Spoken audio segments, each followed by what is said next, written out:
You remember I arrived in this town on a business venture. It was a proxy row for control of what was then a little company in this town. The fight fell through. My associates were of the come lately variety. All my old friends in Wall Street were gone. So they also went. I was left in the Mayflower Hotel with $10 in my pocket. Prior to this, I'd worked very hard back home with drunks,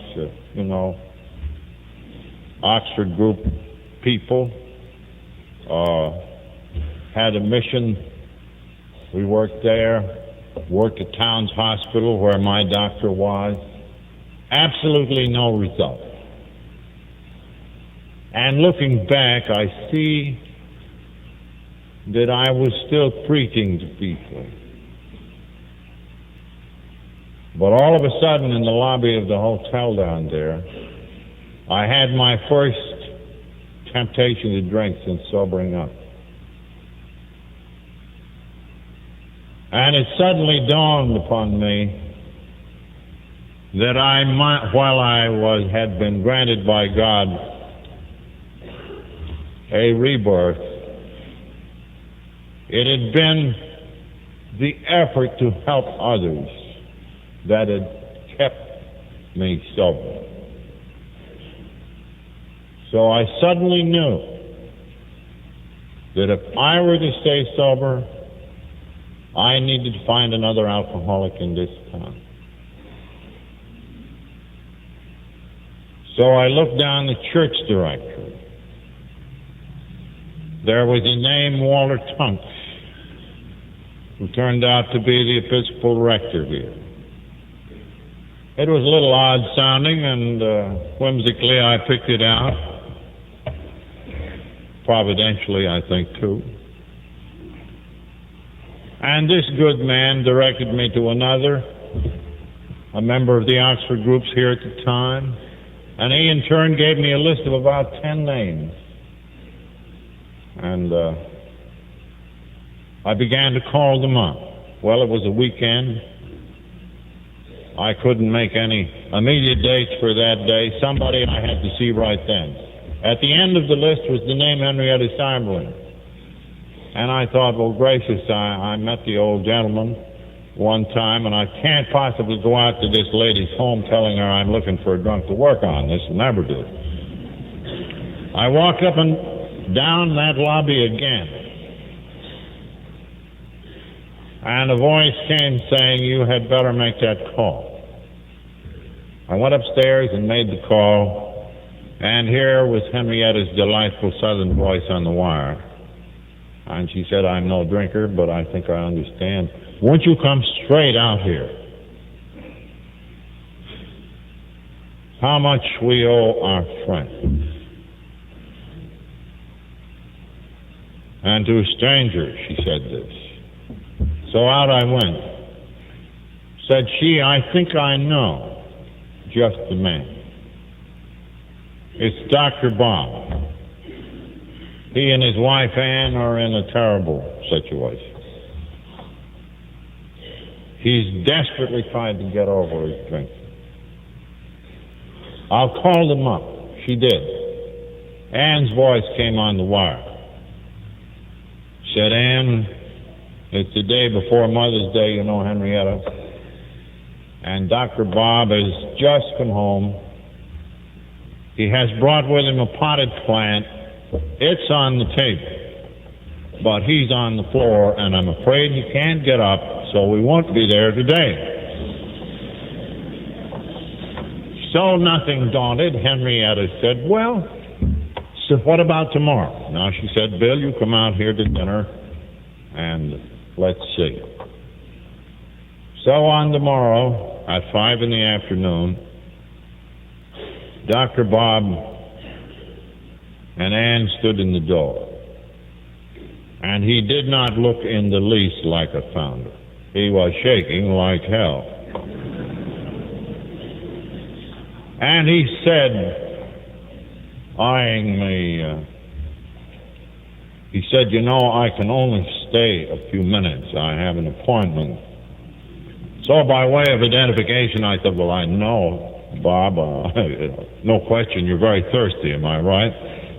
He was. Discreetly, Henrietta moved us into the little library. And we sat there and talked for hours. And right there, the whole character of what I had been doing back home changed. I thought to myself, I need this man as much as he needs me. And I so told him. Well, Dr. Bob in spiritual matters was far advanced on me. But as far as the drinking was concerned, it hadn't taken hold. Yet as a doctor, like so many, he had no idea that he was a sick man. And I acquainted him with that.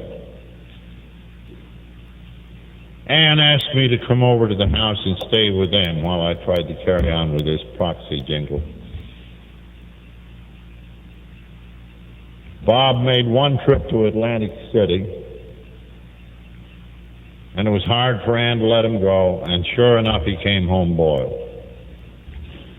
There was a terrible dilemma. He had to sober up. He had to do a critical operation within 2 days or 3.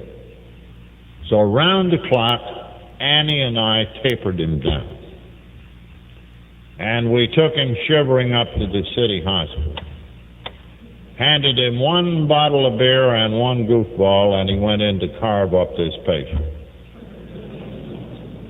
Well, you can imagine how we felt as we sat outside in the car. After a while, he came out. He said, "I'm going to take you folks home. I have some errands to do." Hours later, after a lot of worry on our part, he turned up. He had already started to make restitution to those he had harmed. And he never took a drink from that day on. And then he said, "But working on other people is a big thing, isn't it? I'll call up the city hospital. Maybe they got some cases." He'd been on the staff, but I believe he'd been kicked off. He called up a nurse he knew. He said, "There's a gent here from New York that has been helping me, and we'd like some drunks to work on." And the nurse said with some asperity, "Well, Dr. Bob, I hope you bought this idea yourself."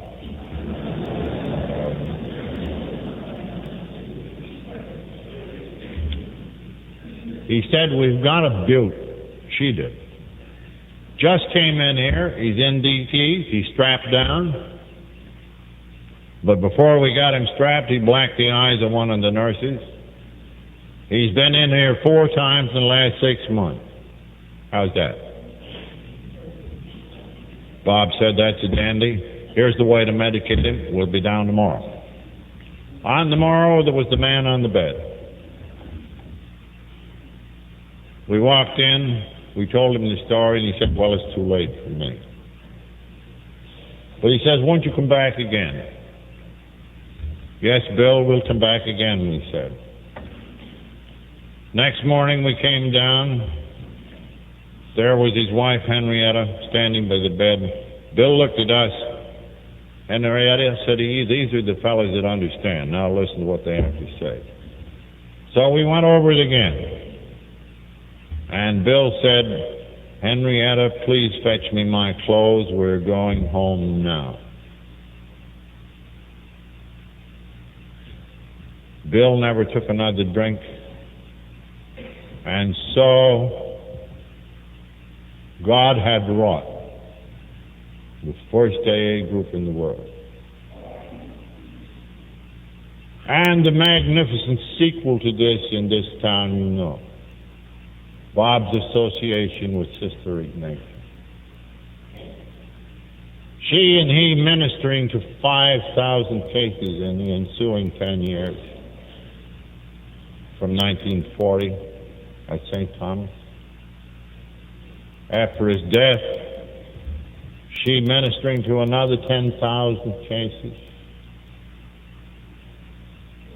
Indeed, I think it's altogether proper to say that these two were the prince and the princesses of 12 steps, and never will there be any more like them.